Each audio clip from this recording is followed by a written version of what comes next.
Welcome back to Power Hour. Thank you for joining us, caring about your world. We're talking about the natural supplements. They are grown by nature. I love that name because it explains that they are natural food vitamins. We were talking, or Dr. Llewellyn was talking about selenium, which is one that I use, and I know that anybody with cancer needs to be very concerned about selenium. And selenium, 200 micrograms, is on sale for $29.70 of the Grown by Nature brand. And that is the good stuff, ladies and gentlemen, on sale for $29.70 at the Power Mall. Magnesium, he spoke of. It's on sale also, the 30-milligram tab. There's 90 tabs in the bottle. And all of the Grown by Nature, I mean, there's so many of them we could talk about. Antioxidant, beta-glucan, which I also take, bone and joint formula, calcium, caprylic acid, essential fatty acids. You know, we haven't talked about, like, caprylic acid for a while, and bromelain, which we do need to get to today, and the zinc and copper. But even the potassium, everything. It's all natural, grown by nature food vitamins. And Dr. Eric Llewellyn is our guest today. And I guess I'll start off with that because we haven't talked about bromelain very much on this program.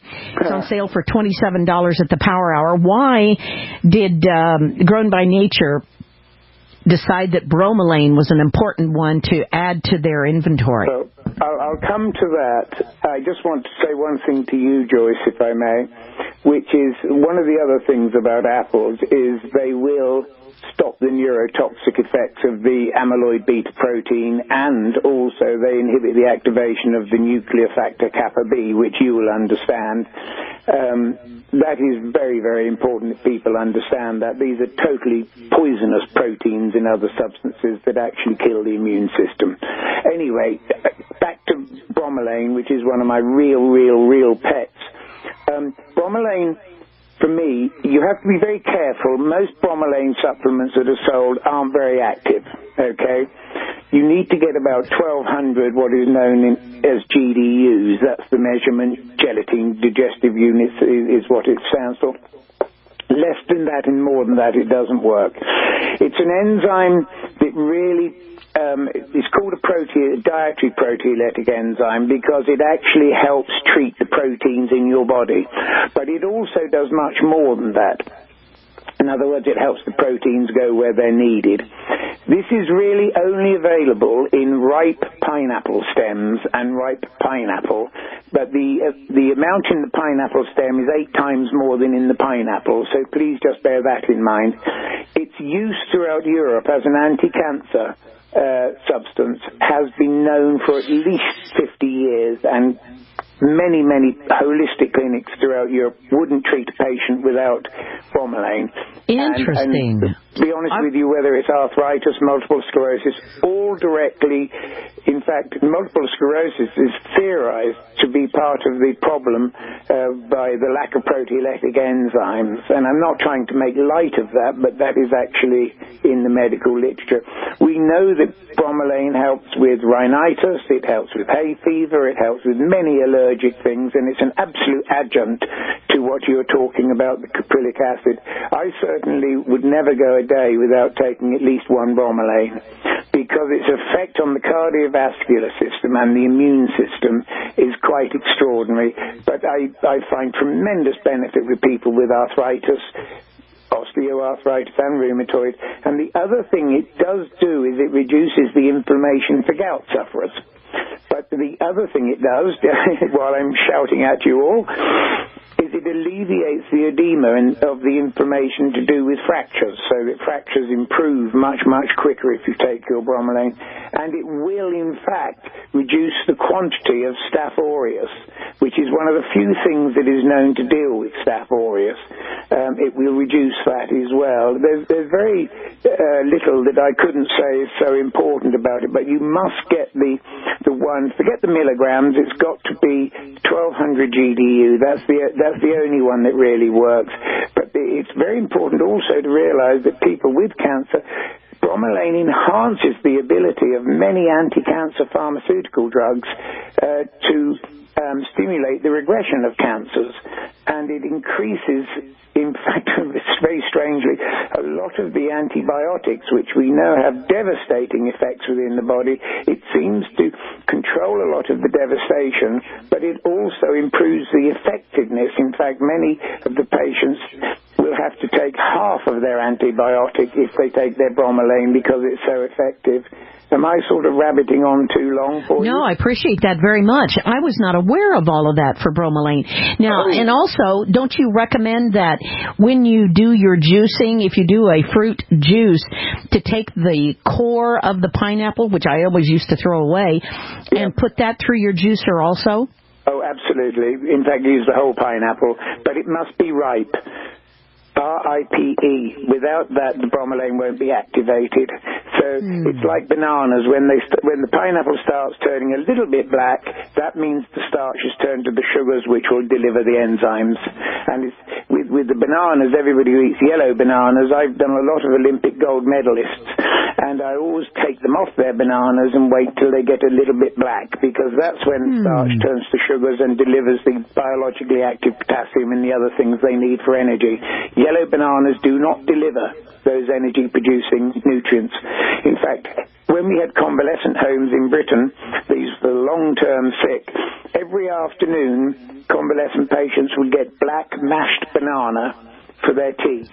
And really? Oh, yes. Wait a minute. You put it in the tea? You put it in the tea? No. They had it as a tea, as a tea time snack. Oh, I see. And the other thing they used to give for long-term people with TB and other long-term diseases like that, they would actually give them the lemon juice in the morning, and then they would get their black mashed banana in the afternoon as a snack. But it had to be partly black. If you take yellow bananas, you are not getting the benefit, and your gut has to work harder to get rid of starches it cannot use. And that's the same with pineapple. But the pineapple doesn't have to be very black. It just has to be starting to turn black. And that's when it's ripe. That's when the enzymes are at their greatest. Interesting. The other thing, just so you know, Joyce, prostaglandin E2, bromelain inhibits prostaglandin E2. Now, that is a very dangerous substance, just so that everybody knows, and it's behind a whole host of autoimmune diseases, prostaglandin. And the other thing it will stop is COX-2 as well. It inhibits the ability of COX-2 to contribute to the cancer process within the cell. So that's my little bit about it. I appreciate that. I will also tell you it reduces pain associated with wounds and surgery, because it will minimize the inflammation and edema. So with your background, you would know that it's quite important to minimize the edema after surgery. Oh, yes, absolutely. That is so interesting. I mean, things that you would never know about. Well, makes bromelain a very important one for people to get. I'm telling you all this from published, respectable medical journals. Mm-hmm. And it's available. One of the other things we use it with, the Caprylic, to get rid of Candida albicans. Now, these are nasty bugs, nasty fungal growths in your gut that reduce your ability to absorb nutrients from food. And I would say probably America, 35 to 40% of all adults in America will have Candida infestation in their gut. In Britain, it's about the same. But the more sugars, of course, you eat, as refined sugars, the more that Candida will grow. And the benefit people's immune system just by clearing some of that Candida is quite remarkable. I work with specialist clinics who get rid of allergies and a whole host of immune problems, and probably one of the most successful clinics in the world, which is in London. And he will use this caprylic acid, bromelain, selenium, magnesium, and probiotic, and he does give some specifics. There's zinc as well, and that's his treatment, and they come from all over the world. And I will tell you, he treats royalty, presidents, and a whole host of people that big, because he just simply goes back to the basics. Get the rubbish out the gut, this horrible fungi, and put in what the body needs to repair the immune system so the body can repair itself, Joyce. It needs magnesium. Every cell of 100 trillion cells in our body needs a spark plug, like an engine, and the spark plug is magnesium. And I would say let me ask you about 8 out of 10 people in America are deficient, the same way as they've been in Europe. And the thing to bear in mind is everybody says, oh, take 500 milligrams, take 1,000 milligrams. That's a complete twaddle. Your body won't use that. It only uses real magnesium with the peptides. And you need probably about 40, 50, 60 milligrams a day. And the same goes with calcium. I've just done the Far East lecturing at I don't know how many sort of medical universities, telling women not to take calcium supplements and showing how the average 1,500 milligrams of calcium carbonate actually depletes the bone of bone tissue density, and it will probably deliver about 3 to 5 milligrams of calcium out of that 1,500 milligram label. It is scandalous. It is probably as scandalous as people smoking cigarettes, people who take these high calcium supplements, of which you will know, Joyce, there is no medical evidence on this planet that the calcium is calcium carbonate, which is blackboard chalk, and it's used to make sure milk's coloured white all the time and a whole bunch of other things. Calcium carbonate does not go to bone tissue density, and we did 5 years on that. I'm sorry if I'm shouting at everybody. I feel I very appreciate strongly that about these things. I mean, let me stop you. Let me go back to magnesium for a second here, because I think people need a lot more magnesium than they take because they don't get it in the food. Now, I take 2 of the Grown by Nature magnesium before I go to bed at night. Yes. Is that should I be taking more than that, 2 in the morning, 2 at night, or is 2 at night enough? Well, I usually say to people, do front loading. In other words, take 2 midday and 2 at night for 6 or 8 weeks, and then you should be able to deal with 2 a day depending on your condition. I think again, there again, if you have your beetroot juice, you're going to get about a third of the actual magnesium you need.